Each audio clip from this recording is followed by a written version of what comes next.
What's up, guys? Enkiri here, and today we got another Conjugate-inspired training vlog coming right at you.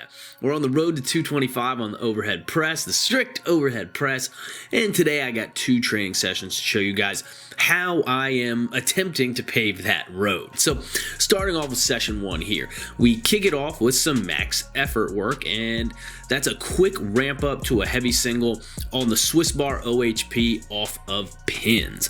And in that segment, I end up working my way up to 185 pounds for a pretty smooth and a pretty solid effort. And that's also a 5-pound PR on this variation. Now, I am actually slightly better at pressing off of pins as compared to freestanding. And so when I do make my attempt for a 2-plate strict press, it will likely be using a straight bar and pressing off of pins.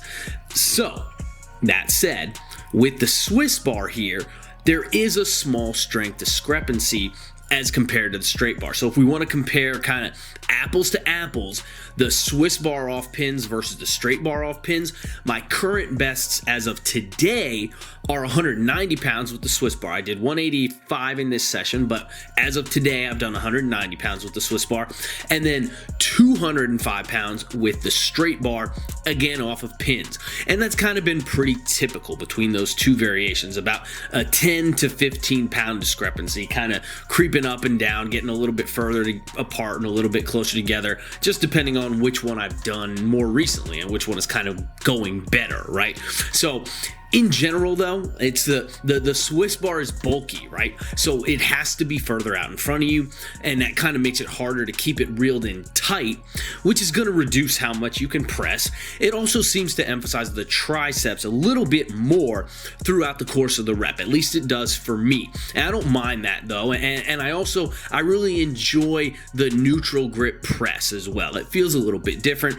All in all, it's a really great bar, though, and this is a fantastic variation to have access to. If you can snag one of these bars for yourself, it really opens up a lot of different doors for you, and I've really just been enjoying it lately. And then after the heavy segment, I moved on to my secondary OHP exercise for the day, which in this session was the trap bar overhead press. And this trap bar is a rackable trap bar from Titan Fitness, by the way, which actually makes this exercise, pressing the trap bar overhead, much more feasible because you can just stick the bar in the rack, right, to get into the overhead press position. You don't have to do any crazy circus level theatrics to get it up onto your shoulders. So the rackable bar is very valuable in and of itself. And then the goal with this exercise today was really just to work up to something heavy, something tough and challenging in the 6 to 8 rep range. So I started with just 110 pounds on my first set, and this trap bar weighs 60 pounds, so bear that in mind. So with the 25s on there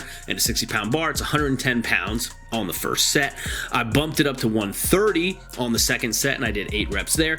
And then I bumped it up to 150 for set number 3, and I thought that I might be able to get 8 reps there, but I was only able to do 7.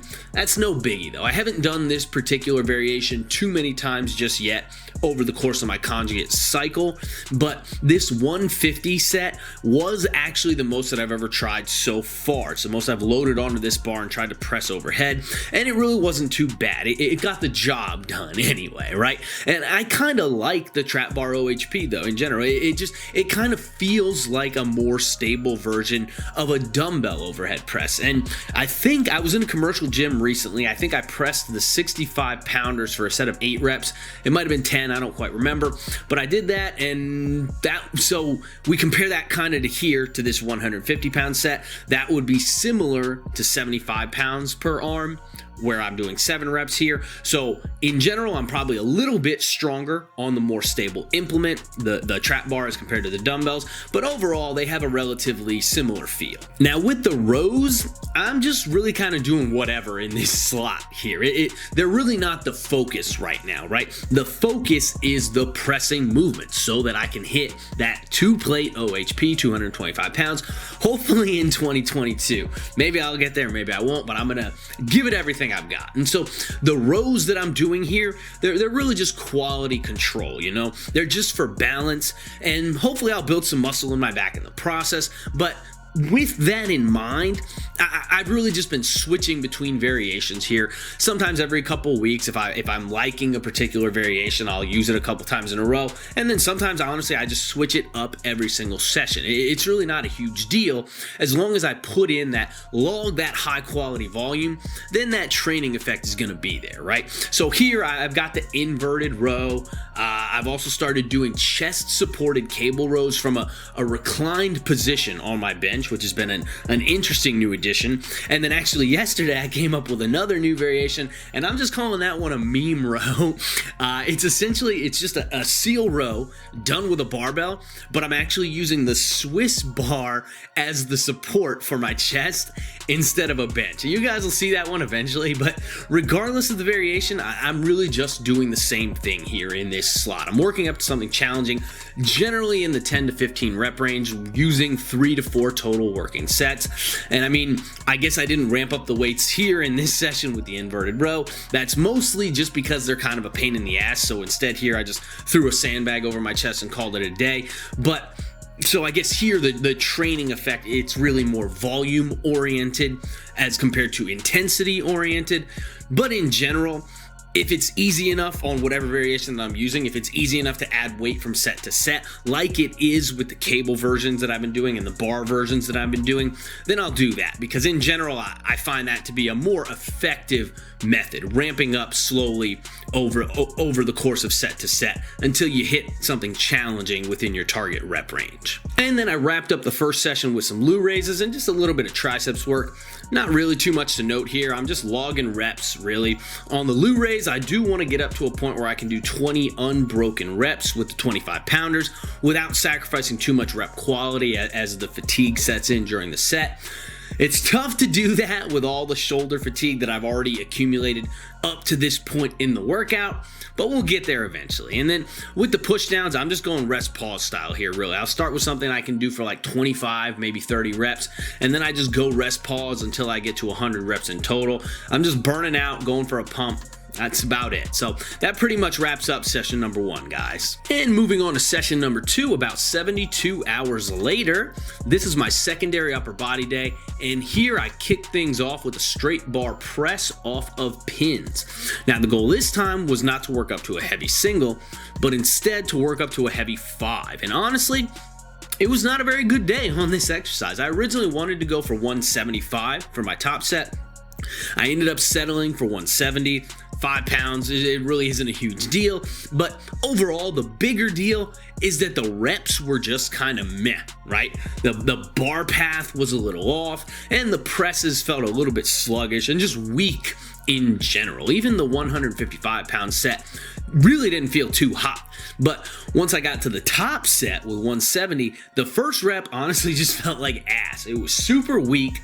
I was able to regroup after that and kind of find a decent rhythm on reps 2 through 4. They were still weak, but they were more technically proficient than the first rep. But then on the 5th rep, I really just kind of threw the bar out in front of me by about 5 feet, which was just terrible. And so it ends up being this ugly fucking grind because of that, me trying to reel the bar back in. And I ended up laughing about it because after I did the 4th rep, I knew that the 5th rep was solidly there, and I still almost botched the whole damn set by completely shitting the bed with my technique on that last rep. So not really the best or cleanest display here, but it just goes like that sometimes, man. You know, you gotta roll with the punches. Take the good with the bad. And even with a performance like this, it's still not without value.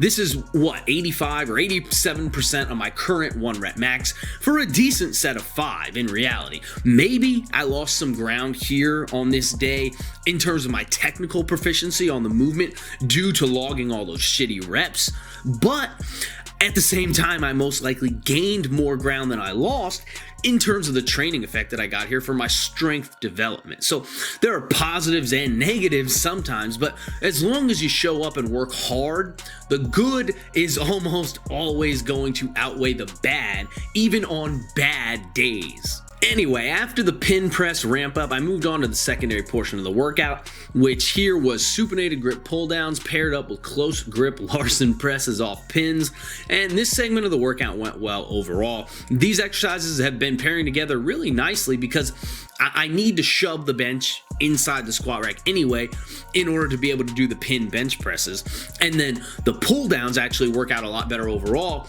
when I have something to sit on as opposed to doing them from the floor, sitting on the floor like I was doing before. So it's kind of a natural pairing here. And with both exercises, I'm doing 3 to 4 working sets, adding a little bit of weight each set until I get to something difficult. For the Larsen press, the goal here is to stay in that 8 to 10 rep range. And for the pull down, I usually stick with sets of 10 to 15 reps as I find that slightly higher reps work better for that particular movement. Now, I did deviate slightly in this session though. I ended up working my way up in sets of 10, and I went all the way up to 230 pounds for a decently clean set of 8. I believe that is the most weight that I've attempted yet on this exercise with any variation, any type of handle that I have access to at this point. And I do think that a little bit of heave-ho type action, a little bit of oomph and body English on pull-down type movements and cable rows and that sort of thing, it definitely has its place, and it can actually make the training more productive, in my opinion, than being overly anal about the strictness level of the pulling, trying to be too strict. But it is a fine line, and you kind of have to make sure that you aren't getting out of control with it. Otherwise, you kind of end up coming out on the other side and losing the benefits of the movements. These pin Larsen presses, though, man, I'm already a shit close grip bench presser. Well, I'm a shit bench presser in general, but I'm an even shittier close grip bench presser. And then you add the pins into the mix here, and this movement, it just becomes a bitch and a half, dude. I'm telling you. I start off relatively strong at the beginning of the set, right? Good bar speed, and it kind of feels easy, and then I just die so quickly. Even while I'm doing it, it just feels like there's a disproportionate amount of fatigue accumulating from rep to rep, where one rep can kind of feel easy as hell, and then the next rep just feels impossible. So I'm working on it, man. I'm building this thing up. It's probably one of the weakest forms of bench pressing that you can do, and then the dead stop off the pins coupled with the extra range of motion from the close grip, it should have a pretty nice carryover into all my OHP work, which is, after all, the primary upper body goal for me at the moment. And then I wrap this one up with some curls and cable Y raises. And the cable Ys, I've really been loving this exercise lately, and they're really just there to give the upper back and the rear delts a little bit more love, right? A little bit more stimulation, some high quality volume. Again, kind of harkening back to that balance concept that I was talking about earlier. I'm not killing myself with weight, but I'm just stimulating those areas to make sure that I can keep pushing my OHP and all these variations like this for the long haul, without beating my shoulders into oblivion or anything like that. And I think that really about wraps it up for today, guys. I hope you enjoyed this one. I hope you found it informative, and I hope that it gives you some good ideas to implement into your own training moving forward. And if you enjoy this type of content and you would like to support the production of more of it, then be sure to pick up one of my training templates off my website. The feedback that I've gotten from those programs over the last couple years has been absolutely immense.